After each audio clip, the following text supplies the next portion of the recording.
Welcome to the benefits of building your own hacking lab. My name is Austin Norby. I am the Director of Cyber Initiatives at Blue Star Software. And let's jump right in. So we'll be covering what is a hacking lab, how do I build a hacking lab, what are the benefits of building your own hacking lab, and at the very end we'll expand on what we think we could do more to take this to the next level. So for this presentation, a hacking lab is defined as an isolated set of computers that are used for cybersecurity training. The very important part of this definition is the isolation, and I'll harp on this a few more times coming up here, but keeping this hacking lab away from your enterprise systems or your personal systems is incredibly important.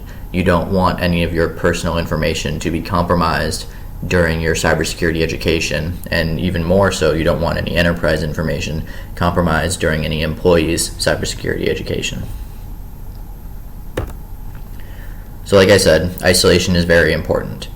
When you are a malware analyst and you are working with a sample, and that sample will delete files or export files or send them to a malicious host, you absolutely don't want your personal or company files being exfiltrated from your host or your hacking lab to a malicious actor.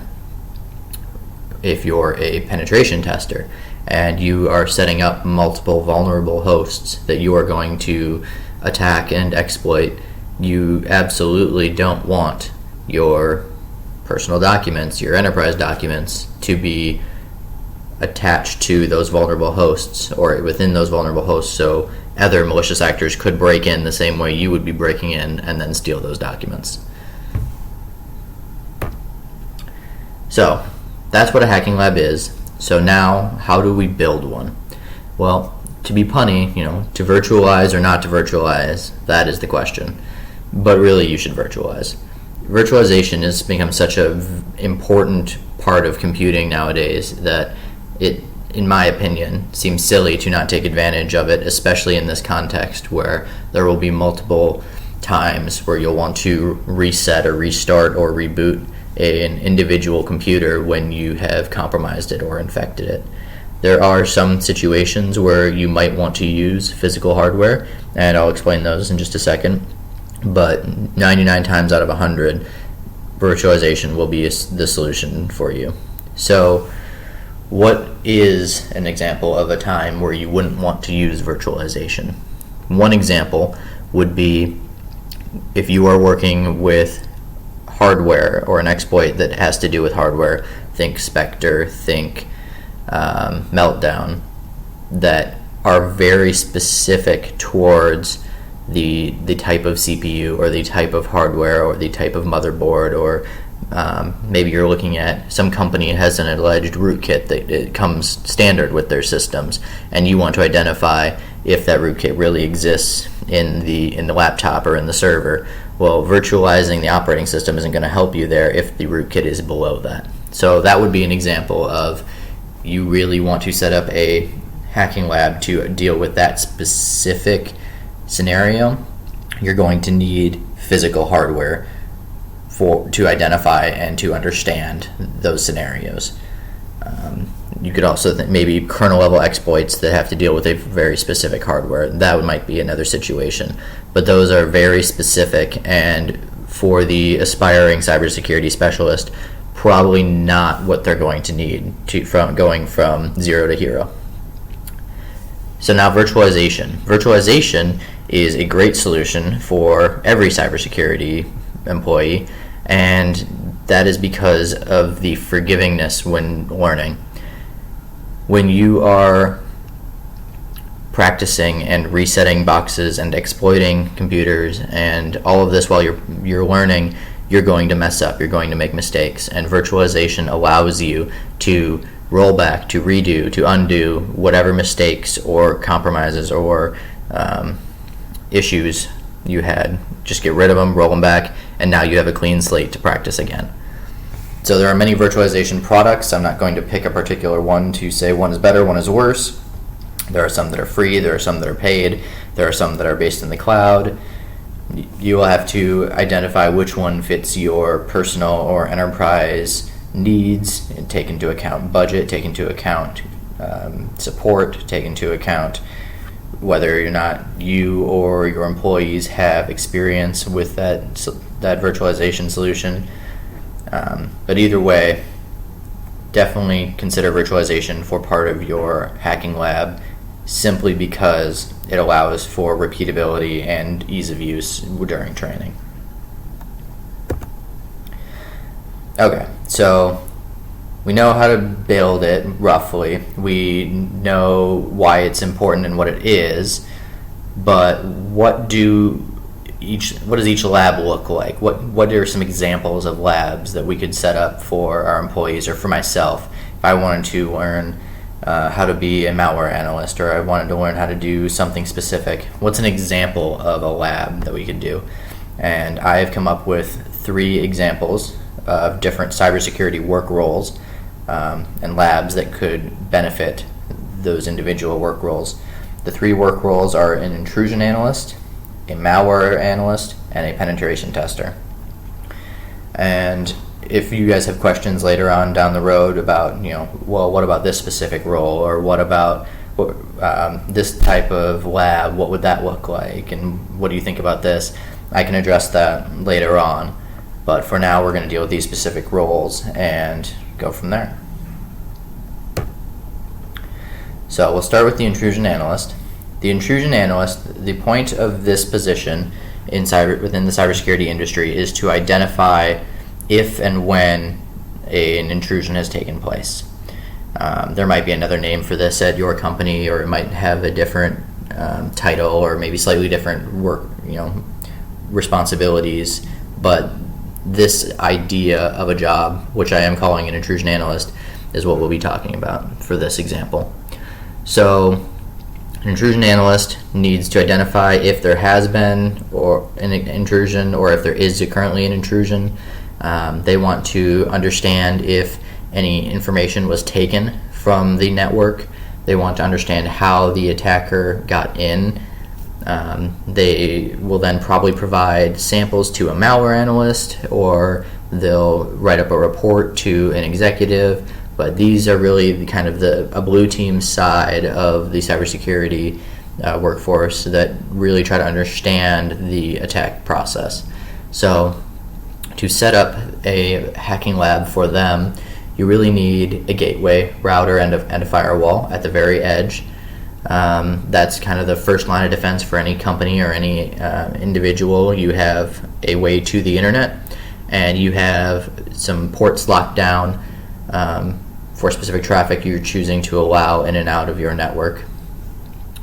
You're going to have internal routers, so at least one, an internal router to subnetworks or subcomputers, depending on how large you want this exercise to be.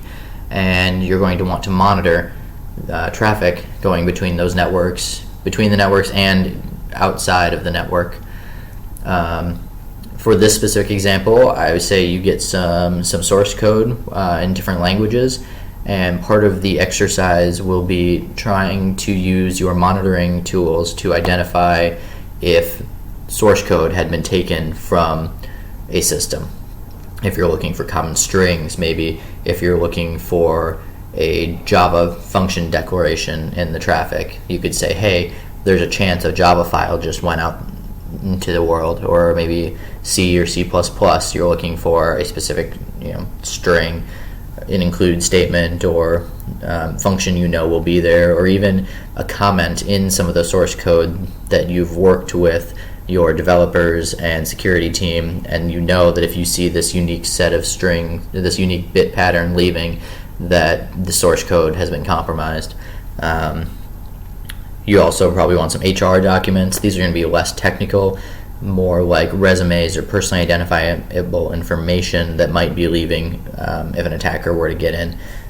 You can think .doc format, or .docx, or PDF, or maybe some training, maybe some internal training videos, or something that you really wanted to keep inside your company that an attacker might then take away.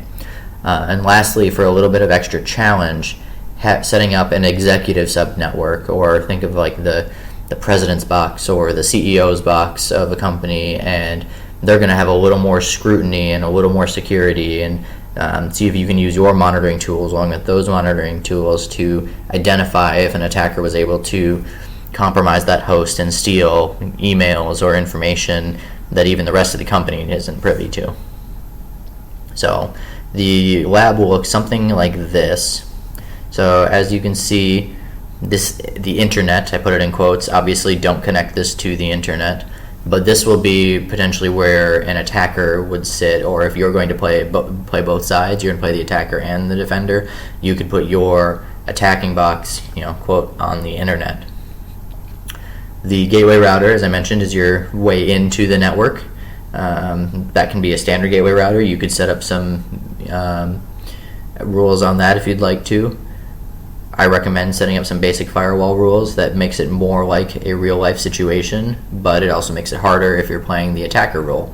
If, let's say, you and a friend, your friend's red team, your blue team, and then you're going to switch, then maybe adding that extra challenge would be really helpful for both of you. Inside here is going to be your internal router and monitoring. This could be the same as a gateway router, depending on how you set it up, but this is going to be stuff that monitors traffic, monitors protocols that go between it, looks for malicious actions and network traffic. This is really kind of your bread and butter as an intrusion analyst. If you don't have eyes into the network, it's going to be very difficult to tell if an intrusion occurred, and these are your eyes. So you're going to want to set up rules to look for source code, or to look for source code from the development network, or look for documents coming from the HR subnetwork. And as an actual example, these could only just be one box if you're trying to set up a small network. On your laptop, you're trying to virtualize this entire thing. These only need to be one box, and then you just need to look for them as they come through the traffic. If you wanted to make it a larger exercise, you could add multiple boxes within each of these subnetworks and then try and track the attacker further, as maybe that attacker discovered different things or found other difficulties, and you really can form a larger report and a larger understanding of that entire attack process. And then lastly, here is this executive subnetwork I talked about, and here it might be a HIDS or a HIPS, host intrusion detection system, or host intrusion prevention system. Either one. This could be something along the lines of antivirus. This could be something along the lines of event log monitoring. This could be a SIM agent that reports back to your internal router and monitoring. Whatever you'd like to do here. You could also add a network, a NIPS or a NIDS in between if you'd like to add that as well and really see more of the traffic. It really depends on how complicated you'd like to make this exercise for yourself and possibly for your company if you're using this as a training exercise. But the more lifelike, the better you'll be able to perform when this situation actually happens. So next we're going to move on to a malware analyst. The malware analyst is going to have a different lab than an intrusion analyst or a penetration tester. They do not want to be connected to the internet at all. There's no reason to be. You're going to need a machine that will actually run the malware. You are intentionally infecting this machine, and this is part of the reason virtualization comes into play. When you run it and you're infected, and let's say the malware deletes everything. It notices it's running in a VM, and then it just wipes the entire computer away. Well, now you can just revert it in virtualization. You have your computer right back the way it was. You're also going to want an isolated analysis machine, a machine that is either only connected through the virtualization software, or you turn the connection on and off between the dirty machine to transfer artifacts or files, and then analyze them either before malware runs or after malware runs. These two machines can be the same. One caveat to that is malware may change its behavior depending on what is present on the machine.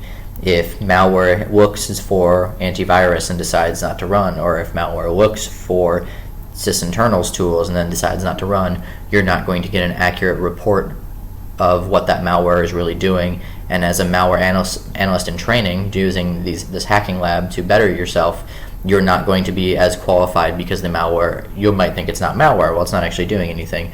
Well, no, it is doing something. It's checking if your machine is something it actually wants to run on.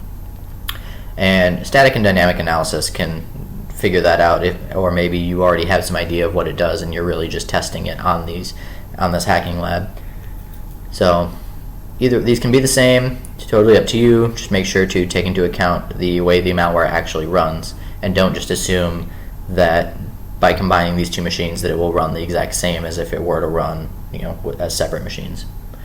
You're going to want a fake gateway or fake network machine. There are services out there that will do this for you, that will fake DNS or fake ping requests or fake HTTP traffic in order to trick the malware into continuing to run. There are some malwares out there that will attempt to beacon home, and if they don't get a response, then they don't run. Or they might beacon to something that doesn't exist, and then if they do get a response, this is their way of checking that they're being analyzed, then they don't run as well. So really understanding how that malware works when you're using it within a hacking lab is very important in order to get accurate results. Additionally, I would recommend for this hacking lab to set up a victim router and victim subnetwork, possibly a regular user computer and a couple file servers. Lots of recent malware have been attempting to propagate through file servers, either SMB or FTP, and get a foothold in those servers, compromise all the files, and then go from there. So that would be a way to see if your malware does that, or to see how malware does that and understand it better that way. So this is kind of what it looks like. You can see there's no internet cloud machine or set of machines, pseudo machine. Again, you do not want this connected to the internet anyways. So put in red here the infected machine. This is going to be your machine that you actually run the malware on. Here's your analysis machine. As I said, these can be the same. However, take into account what the malware is actually doing. Similarly, the fake gateway could be the same as the infected machine. You could just run that service on the same machine, but if the malware is smart and it's looking for things like that, it might not run as you expect. I recommend setting up these different machines in order to attempt to alleviate any issues caused by them being on the same machine.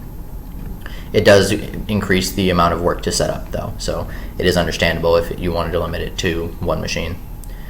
Here we have this victim network, and we just need a router to get to the victim network. Maybe set up a regular user, simple test user or template user on this machine, and maybe an FTP or SMB file share here, and see what the malware does. And by using this setup, the malware will, if it is going to propagate, it will go through this router, find these, and attempt to either exploit or just connect and manipulate files or establish a presence or a foothold on these machines. So last is the penetration tester hacking lab. If you've done CTFs or other pen testing exercises, you'll recognize the way this one's set up. I think it is the best way to set it up for a couple reasons, but I'll get into those in just a minute. So what you're going to need is a gateway router to the quote-unquote internet, not the actual internet. Do not connect this to the actual internet. It could be your attacking machine, or it could be a VPN connection into your hacking lab, or however you want it to be set up, but do not connect it directly to the internet. So you'll want to start with a couple well-known vulnerabilities, or some easy vulnerabilities, or something that you know you can exploit, or know how to set up and use correctly, because those will establish a foothold within this network, and from there you can pivot to the other networks. Sometimes it's really nice to have just a couple of really easy ones, so you can refresh your skills or remind yourself how to do it. Maybe a simple web vulnerability or a simple Metasploit, vulnerability, or not a Metasploit vulnerability, but a vulnerability that can be easily exploited using a tool like Metasploit or any other exploit kit that you might use for white hat purposes. You're going to need another router to the next network, and adding this other router to another network is important because the skill with pivoting between machines is a very important skill that is emphasized in trainings and courses and absolutely is necessary, but I also think it's kind of ignored to an extent. I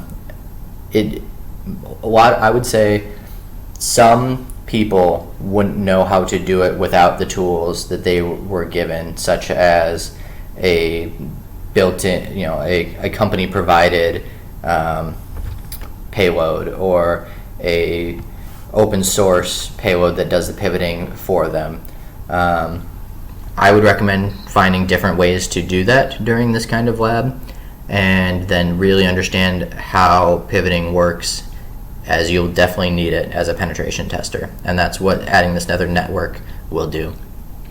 Once you've pivoted to the other network, adding more machines with other vulnerabilities, you don't want to do the same one over and over and over, or maybe you do. Maybe that's one you just really want practice on and you want to focus on learning that one. So you set up, 2 machines on each network, each with a web vulnerability that you want to work on, and you use those to propagate through the network.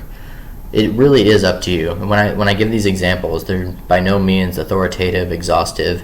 These are ones I think are worthwhile to replicate, but if you are trying to train for something specific or have a specific thing in mind, by no means do you need to set up this entire lab just to test that one exploit or vulnerability or intrusion analyst skill. You just want to see, what does this look like when I run this tool? All right, well, I can use that. I don't need to set up a whole hacking lab for it. So you've set up the other machines with other vulnerabilities. I would say then, lastly, to give yourself just a little bit more of a challenge, you use one more router with some firewall rules and have the executive presidential you win machine that might have a flag or a picture of a golden chest that have then acquired, or however you want to symbolize victory. That hardest box could be a domain controller. It could be a like it says here, an executive, CEO's computer, and you finally got onto it and read his emails, or however you want to symbolize victory or winning for getting through this hacking lab while learning new skills is totally fine.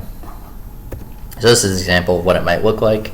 So you start coming from quote unquote the internet, which is not really the internet. It could be it's probably your attacking machine. You have your easy network, which I denoted here.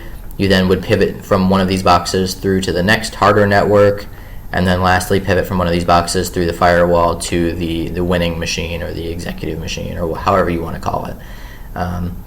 When using these kind of labs, you want it to be challenging enough that you're learning, but you don't want it to be so hard that you give up. The point is not to find something that'll make you break. The point is also not to have every single port closed off. The point is to learn how to find these vulnerabilities, what they look like, how to pivot, how to find information embedded in these boxes. The more effort you put into these and understand how it works, setting it up and while going through it, the more knowledge you'll acquire from all of these, including the Malware Analyst and Intrusion Analyst boxes. So I talked a lot about some examples, what it is. Now here's the real reason why everybody came. What are the benefits of building a hacking lab? Well, we'll go down this list. The first benefit is in-depth training. These kind of exercises are really what separate the good cybersecurity employees from the great cybersecurity employees. The ones who take that extra step to learn just a little bit more, to have practiced just a little bit more, that will recognize a pattern just a little bit quicker, that's really what makes a cybersecurity employee great.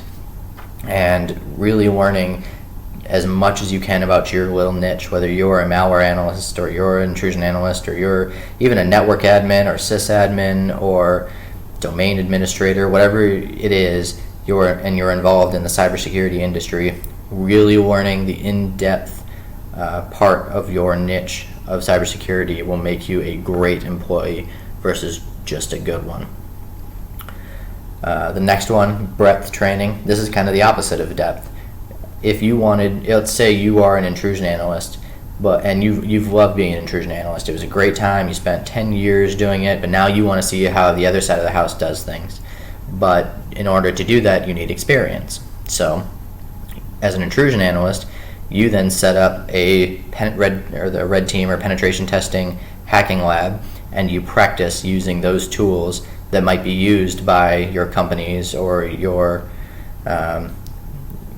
red team and penetration testing team in terms of a company, or just a skill you want to acquire. If you're out looking for a new job, you can then say you're a great intrusion analyst and a great offensive penetration tester, and that really makes you look like a much better candidate than just having one or the other. And this goes for all the niches within computers or cybersecurity. Having multiple exposures to multiple niches makes you more effective, because you start to see patterns and you really understand the whys instead of just the hows. And the hows are important, don't get me wrong, but the whys and the hows are even more important. For example, red teams and penetration testing teams attempt to evade monitoring and intrusion analysts. And as an intrusion analyst, you might understand some simple ways they do that by encryption or obfuscation, or using DNS or ICMP tunnels to exfiltrate information.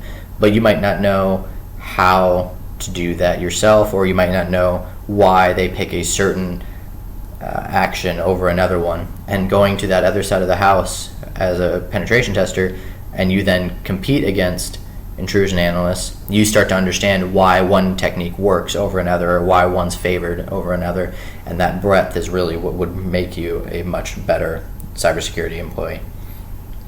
So extra job training, I don't mean doing your job more than your job, or doing your job and then some. What I really mean is kind of like extraterrestrial or extracurricular, outside of your job training. And things like infrastructure, networking, and virtualization, which are a core component of setting up these hacking labs, are skills you'll acquire simply by participating and building these exercises. You will have to understand how routers work together to route traffic between networks. You'll have to understand how servers are set up and maintained and deployed, whether you decide to use a orchestration service, or if you decide to set it up yourself, or if you decide to use containers.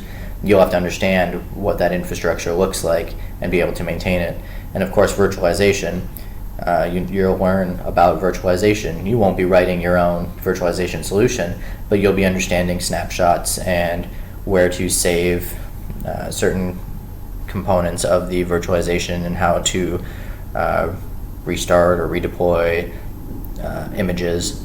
And that will be very valuable, maybe not directly to your day-to-day work, but on your resume, and in the future when you're looking for a new job, or if you're looking to branch out or try something new.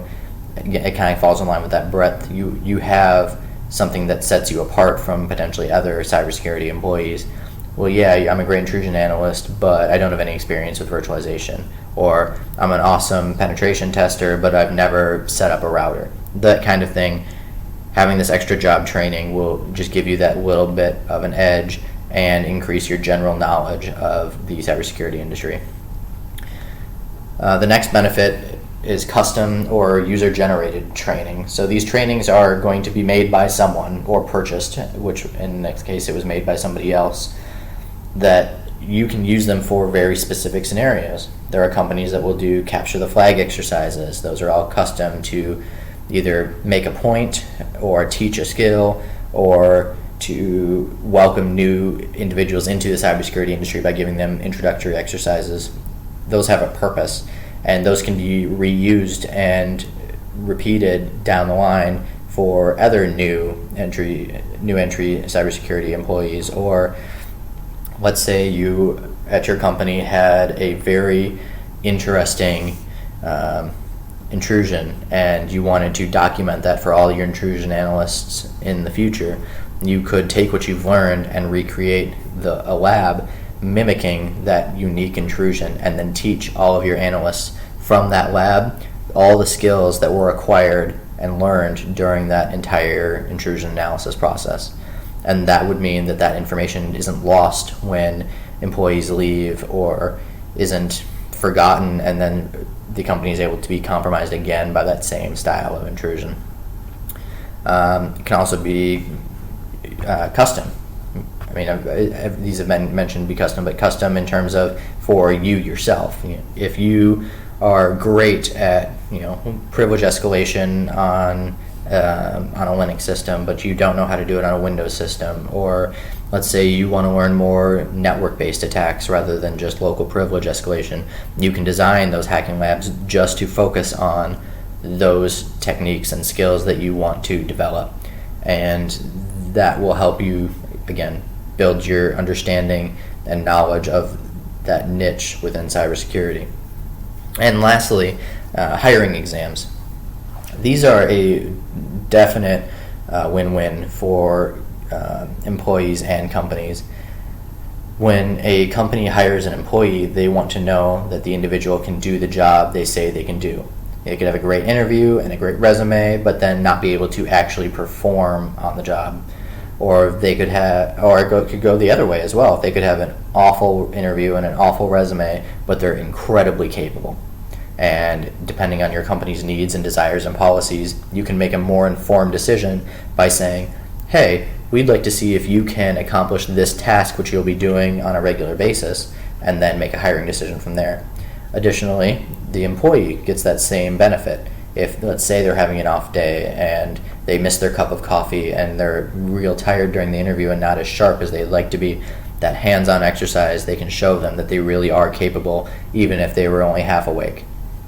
Not saying I recommend that by any means, but I'm sure it's happened to many people watching this web talk.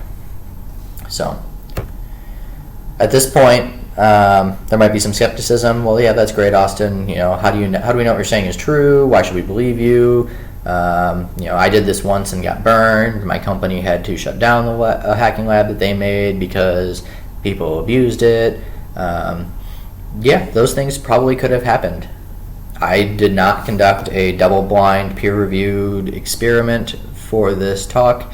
This is based off my years of experience in the industry, seeing which employees did well and didn't do well, being on both the employee and employer side of the interview table, and going through many certifications that some that do use the hands-on approach and some that do not use the hands-on approach, and knowing which ones are more valuable from a hireability standpoint and from an actual practical hands-on standpoint. So at this point, I'm going to let the industry speak for itself. Many companies have made a business model of providing hacking labs. Many companies have said, we'd love to set up hacking labs, and they've dedicated resources and employees to doing so within their companies.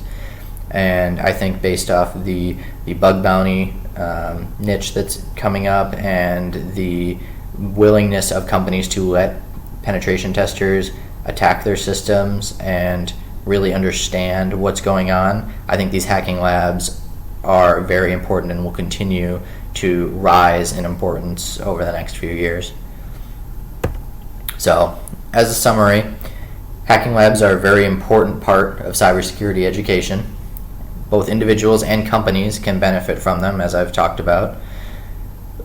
When you're doing the interview and you're talking to an individual about being hired, or even as the candidate and you're trying to set yourself apart from other possible hires, showing that you take initiative and by setting up a lab, by getting additional practice, by really trying to hone your skills, will set you apart. Saying, I enjoy doing this and I want to be good at it, and these are the steps I've taken to be good at it.